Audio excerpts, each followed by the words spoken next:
Welcome back, my brothers and sisters. Today, we have got some content that you are absolutely going to love. We've got activist judges. We've got Oregon gun control. We have Measure 114. And setting up to the next step, we cannot wait to take you through this entire thing. Me and the guy opposite from me, Tim, we are going to break this down because Tim, what is a good day without an activist judge? I mean, honestly. It's always funny to watch the activists activate and the progressives progress down the rabbit hole of activism and stupidity and watching them shoot themselves in the foot, pun intended.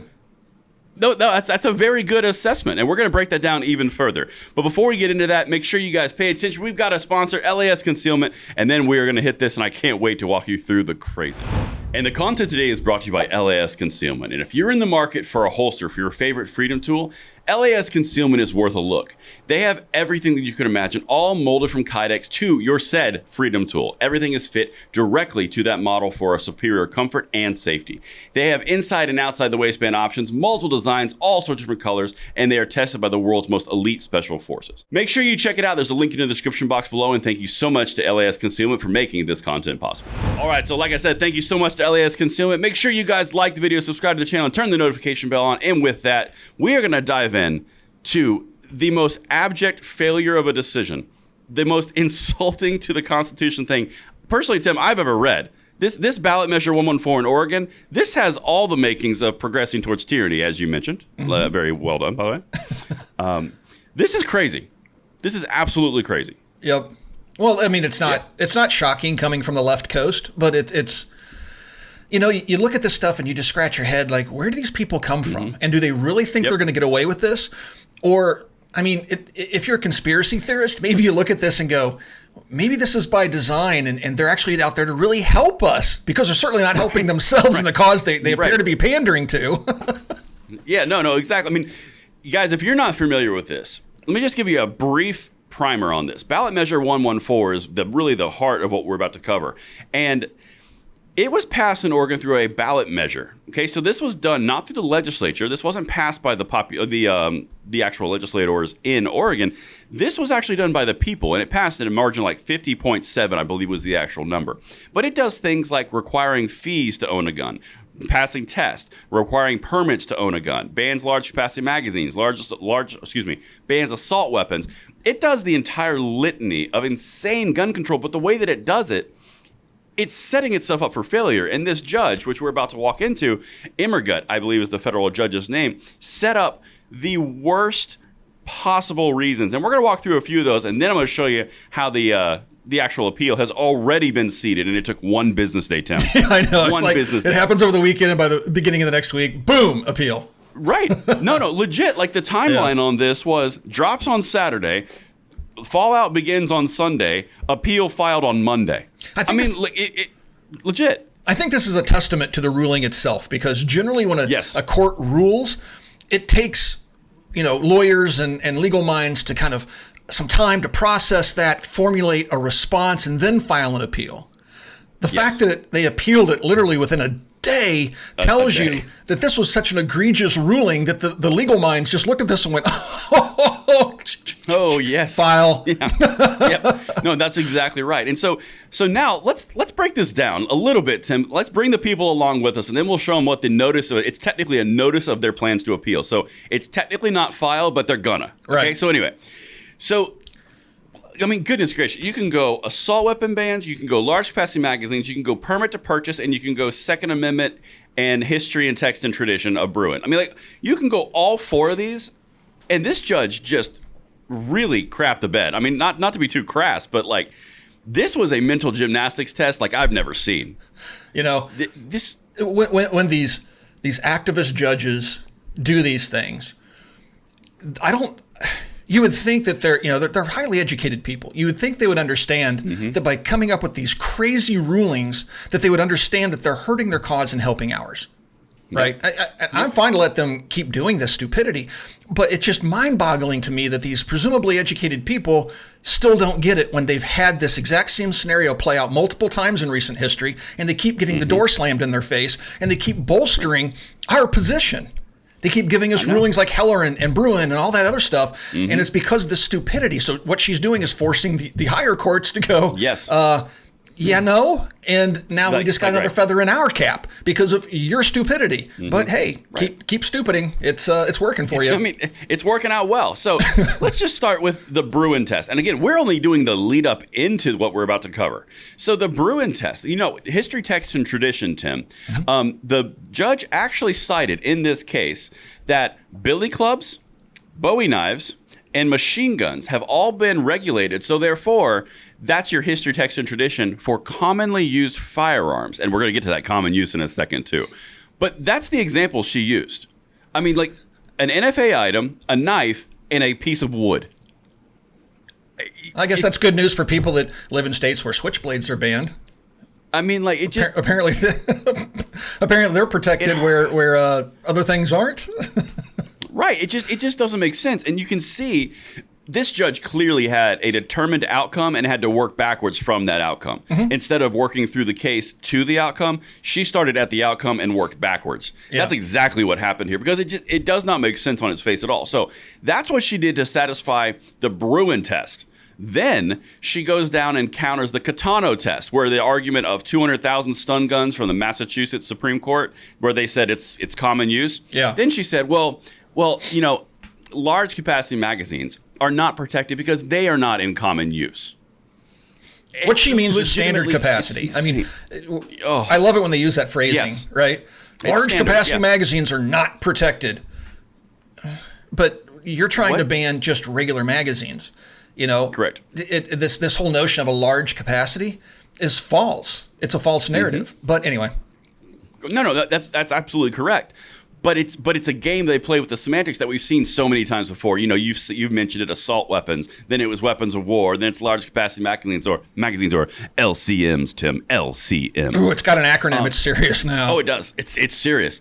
And so what's so fascinating about this is she said, well, just because the magazine is, air quotes, extended, that doesn't mean it qualifies for defense. In fact, you can't really argue that extended magazines qualify for defense, Tim. Do you know why? I'm excited. Enlighten well, me. The reason, I'm going to, Tim. Get ready. So the reason why they are not commonly used for self-defense is because when you're using a firearm in a self-defense incident, Tim, the perpetrator, this is actually in the decision. I'm not making this up. The perpetrator doesn't know that you have a large capacity magazine or a standard or a reduced capacity magazine. So therefore, since they don't know it's an extended magazine, there is no self-defense application because they are not aware of what you're brandishing. So therefore, because you cannot tell what's actually in the firearm, then it's not self-defense. Wow. Not making it up. That It's is honest the to God. most It's in the decision. Ignorant, silly thing I have heard in a long time. And it also seems to be justification for reduced capacity magazines being banned too. Almost, it's almost like Maybe it's just if an you outright keep- all magazines ban. No guns can have That's them because the weird. criminal doesn't know if you have it or not. Well, because they're not protected by the Second Amendment because they're clearly not common use. And something else that the judge said around LCMs, Tim. Something else that the judge said was, well, if that were the case and common use were the true standard, then any company that manufactures firearms could just put out a whole bunch of hundreds of thousands of units and they were sold, and then that'd be constitutional. Mm-hmm. Yes. Yeah. Correct? pretty- Question mark? And challenging her in court, it would be pretty funny just to go to the manufacturers of various magazines and God. get the actual production numbers. Be like, oh. Right, like what? And so that's just large capacity LCMs, Tim. That's just LCMs. And then you've also got the Bruin backup. That's obvious, clear history, text, and tradition. Yeah. And now my other favorite bastardization. That's right, I said it. Bastardization of the Bruin decision. Because, Tim, you know that the Bruin decision allowed for shall issue in their decision against New York State and Rifle, right? So shall issue means that the state yeah. can decide whether or not to give you a permit based upon certain legal requirements. correct, right, because shall issue is clearly constitutional. The justices said it. So, ergo, if Bruin says that you can have a shall issue for a concealed carry, therefore shall issue is legal and SCOTUS approved. Therefore, ergo, a permit to purchase a gun is clearly shall issue, perfectly constitutional. Right. Honest to God, that's actually in the decision. Purchasing a gun, you have to have a permit. Tim, what were those things back? I mean, it was like I mean, it was eons ago, like 50s, 1950s, 1960s. What were those things that people had to pay to vote? What were those things called? It was like money, a poll tax. Like, look, the Supreme Court. Yeah, the Supreme Court shot that down like over 100 years ago, right? Like, what? You have to do a fee and a fine to get the permit, which shall be issued after your mandated training courses, and then you have the ability to buy the gun of which you have a right. I can't. You know, and I wouldn't be surprised if the courts decide, this court anyway, if it ever comes before them, that paying for the privilege of carrying a concealed firearm, which self-defense is a critical part of the Second Amendment, having to pay a tax to exercise your right to carry is probably going to be one of the better justifications for constitutional carry nationwide at some point. Because the Supreme Court has held already that you cannot tax a right. It is not something you can do.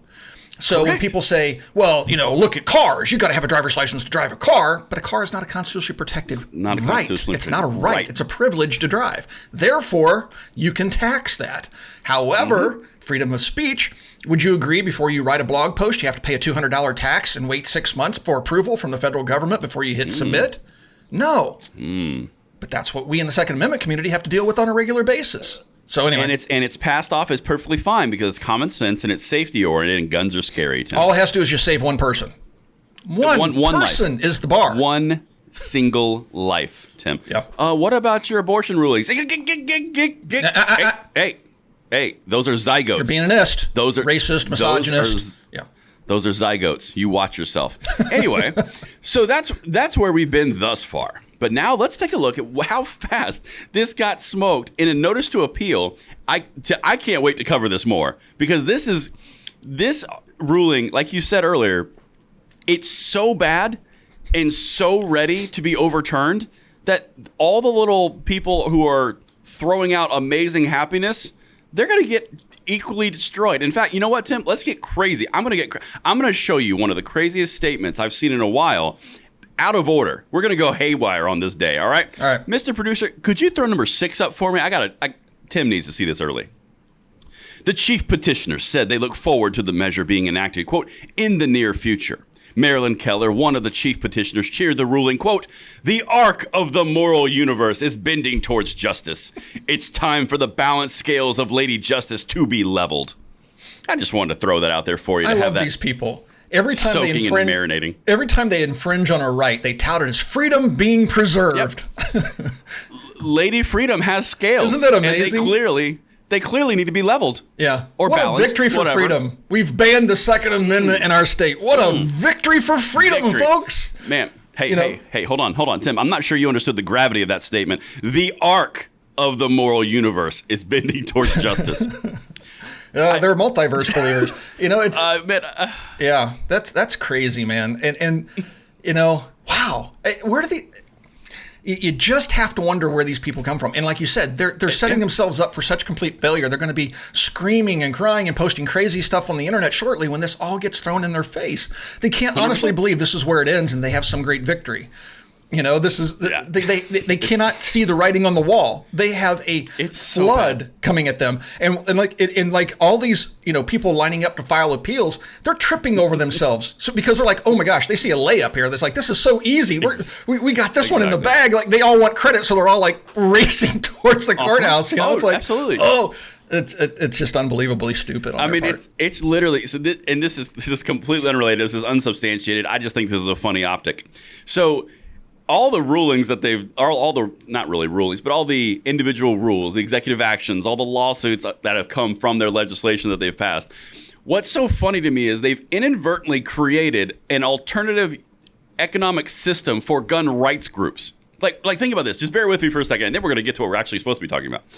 So, right prior to all this activity, The main income stream was memberships. It was, hey, we're part of this support. We do this. We're the NRA. We're GOA. We're whatever group, fill in here. And we fight for our Second Amendment. So make sure you support this organization as we move forward. That's exactly what the model was. Well, now they've changed it and thrown it on its head because they put so many unconstitutional laws out there. These organizations are racing to be the ones to get their names on defeating the left, which then becomes a fundraising tool. Mm-hmm. I don't know the inside information from FPC, but I bet you their membership swelled after they beat the ghost gun. I bet you, or the brace rule, I bet you that swelled like crazy. Oh yeah, to this day. I mean, I was on Facebook this morning and I still see ads from FPC saying, our members are protected from the brace ban. Right. Join FPC today. They're still fundraising off of that victory. And good on them. Oh yeah, I'm not complaining. I think it's funny because you can actually see what you're saying is true, because if it weren't, they wouldn't be running those ads, which are not inexpensive on Facebook. So obviously the income generated from the fundraising off of that is surpassing the cost of those ads, which is significant. So yeah, kudos to them. And I know GOA is in the same boat. I don't know that SAF does memberships, but they have a ruling in their favor as well. Right, but that speaks to something that you said earlier, Tim, and that's one of my favorite things that we have the time to break down on this channel, is they're setting themselves up, the gun controllers. They're setting themselves up and shooting all their bullets at once, so to speak, and they're getting knocked down. Doors are getting shut right in their face, from ghost guns to pistol braces. Well, once those things get ruled unconstitutional, they can't go back and do it again.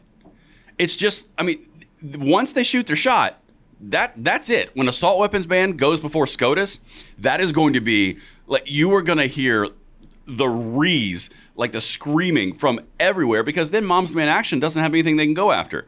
What's the point of going after assault weapons, air quotes, if you cannot go anywhere because the SCOTUS already ruled it was perfectly constitutional? You're going to go after what? How? You're going to change the Second Amendment through the amendment process? Well, they'll try that, but they'll try to pack the courts and they'll try to do everything they can, get a bunch of activist judges and then, reintroduce a case down the road and try to get, a reverse decision. And as an example, we saw what happened with abortion, right? The Supreme Court said, oh yeah, perfectly legal, whatever. And then decades later, they reversed their decision. So I'm sure that's what they're going to shoot for, right? They're going to try to pack the court, and then they're going to try to find a case and take it to the court, usher it through the system as best they can, and get the activist judges to decide in their favor. But in the interim, yes, it will be a big victory for us, and it will stave them off for considerable time, because it's not easy. Decades. Yeah, to do that, right? So, it's pretty cool. Yeah. But you know what, Tim? The people came, the setup, we were actually going to deliver something beyond what we just talked about. So now I feel like it's important to get back to the crux of the issue. Let's dive into this real quick. Number one, Mr. Producer. Gun rights groups file notice to appeal federal judge's ruling upholding Oregon's gun control measure 114. Number two, Mr. Producer. Lawyers for gun rights groups who challenged Oregon's gun control measure 114 in federal court on Monday filed a notice of their plans to appeal a federal judge's ruling that upheld the voter-approved gun regulations as constitutional. So that's what we were talking about. Now, if we go to number three, the notice was filed the first business day after U.S. District Judge Karen J. Immergut, activist hack judge, issued her 122-page opinion that upheld the state ban on the sale and manufacture of magazines that hold more than 10 rounds of ammunition and the requirement to obtain a purchase to permit to the gun. That's where we're at right now. Okay, so that happened within one business day. Literally, Saturday announced, Sunday, I'm pissed, Monday, it's on. That is really quick in the legal system. That's really quick on our side. That doesn't happen that fast, usually. Now, this part of the country during the unrest period was, pretty much anti-cop. They wanted to defund the police. They wanted to put unarmed park rangers in the positions of law enforcement and stuff like that. So out of curiosity, does this ruling affect law enforcement in the region? Or they're okay with arming the police with these things, but they want to disarm the population? And that seems to be a little bit hypocritical on their part. Yeah. No, police, law enforcement, perfectly fine. Isn't it funny how that works? Fine. Which is ironic, because I thought it was the device. Yeah. I thought it was the device itself, because the propensity for damage was so insane. The judge said it in her decision. I would think it was the device itself. But for some reason, the device is okay in the hands of law enforcement, but not in the hands of civilians, which would imply the problem is not the actual device. It's actually the people, according to leftist logic. But you know what? I digress. We go down all sorts of rabbit holes. Posse Comitatus Act, and then weaponizing law enforcement with weapons of war, as they call them. Weapons of war. Boy, that certainly seems to be a problem with U.S. law. Yeah. They step in it every which way. Every single time. Every single time. But listen to the big guns, Tim, who are coming out against this lawsuit. This is not small potatoes. Okay, number 4, Mr. Producer. Attorney James L. Bucall filed the appeal notice in U.S. District Court in Portland on behalf of the Firearms Policy Coalition, so FPC sees some blood in the water. The Second Amendment Foundation, as well as 2 federally licensed firearm dealers and a professional shooter. So the 2 federal licensed firearm dealers and the professional shooter, I think they're the ones that actually have plaintiff status in the case. They have injury. Yeah. And then FPC and the Second Amendment, they came in and they were like, so what are we going to do? How are we going to do it? The judge said, what now? Yeah, I'm SAF so and excited. FPC are always the first on the ground with lawsuits. They don't play. I don't think SAF gets enough credit for what they do. No. Well, they had a win too. I know. Fairness, but it seems like everybody focuses on the other organizations quite a bit. I've always liked SAF, but I honestly don't know much about them because for people focus on NRA, then you have GOA, and then you have FPC, and then SAF, and it's kind of and then you even have Jews for the Preservation of Firearms Ownership. You have all these other organizations out there that are quite active, but it seems like it's the bigger organizations that get the most attention. So yep, I think that's the way to say it. But what's so fascinating about that, and kind of diving into that aspect that you just said, there's a lot riding on these decisions. Like, for example, if FPC or Second Amendment Foundation would just come out and say we're going to do a lawsuit here and a lawsuit here, and they got a bunch of L's under their belt, it wouldn't help them. So It doesn't behoove them to go after things that they have no standing or no chance. However, it definitely behooves them when they act and they move to jump into this. Yeah. It's kind of like the NRA when they decided to file for a pistol brace lawsuit 6 months after we got an injunction from the other groups. Well, yeah. Well, what about our members? The judge is like, yeah, we see what you're doing here. That's pretty shady. No. Yeah, no, that's not happening. But we'll do our own lawsuit. Yeah. Guys, you're about 6 months late, but no big deal. It's okay. It's okay. It's okay. If they probably see success in the courts over with this case, I'm sure NRA would be quick to file an amicus brief and then try to jump in on the lawsuit themselves, so they can claim victory at the end. Look what we did. Who doesn't love a good amicus brief? Yeah, right. I love a good amicus brief. They're so nice. That means friend of the court for the lay person, for the lay people. Friend of the court, not enemy, friend. So, Tim, so that's what we've got going. So from Saturday, that's what the people need. That's the information. So from Saturday, we've got insane rulings. Sunday, we had people very angry elf. And then Monday, we had a ruling against it, and the big guns are coming out. And by the way, the entire measure this whole time is still not enacted because it's held up at a state level court, which is also hilarious. So all this fury about nothing. So this actually doesn't make it go into effect. It just makes the federal judge get a little checklist on her bona fides for gun control. Yeah, pretty much. Well, you really screwed the pooch on this one. Yeah. Well, it's going to be fun to see how this one plays out because, I'm predicting a victory for our side. Call me crazy. Wait, hold on. This is important. This is breaking news, people. I'm not sure if you are new on Second Legacy. I'm the one that says that kind of crap. Wait, hold on a second. You think you're predicting happiness here? Mm-hmm. I think so. Oh. The wording of the ruling is so egregiously bad. Okay. I can't imagine another court looking at this and going, "Oh yeah, this makes perfect sense." And letting this stand. I completely agree. Yeah. I'm just pleased we see eye to eye on this, Tim. I'm excited. Yeah, generally I'll say I'm not sure. This could go either way. Exactly. This one, watch, I'll be dead wrong. But this one certainly seems like if the courts don't side in our favor, I'm really going to be like, what? How is this even possible? How's this possible? Yeah. Right. Well, and that's what's so fascinating about this, because either way you shake this stick, I think it's going to go SCOTUS bound either way. Honestly. Yeah. If you've got Second Amendment Foundation and FPC, let's just say they move to the Ninth Circuit, which is the next circuit, and the Ninth Circuit says, okay, we may not agree with you because we're a bunch of activists too, but come on, at least write and set me up something I can actually work with. If they say, no, that's not constitutional, well, the next step is the SCOTUS. And Oregon, do you think they're going to go to SCOTUS? Yeah. I don't know, because this exact ruling, if this falls in the Ninth Circuit and they don't appeal, that means that's unconstitutional nationwide in all 10 gun control states. So the whole permit to purchase, potentially FOIDs, there's a lot of fallout from this. Yeah. And they're pushing it, It's so funny because if they would just not push so hard with these crazy rulings and activist judges, they could, better their position in the short term. But it seems like they're just all too eager to go all in with stupidity and give us everything we need to completely gut their arguments. Yeah, I think that's a good way to wrap it up. Yeah. I think for sure. Yeah, I would agree. So anyway, folks, if you'd like to be part of our call-in show, there's a link in the video description below. Follow that link, answer some questions. We'll get you on the show. Have a great time. All right, folks, thanks for watching, and we'll talk to you guys soon.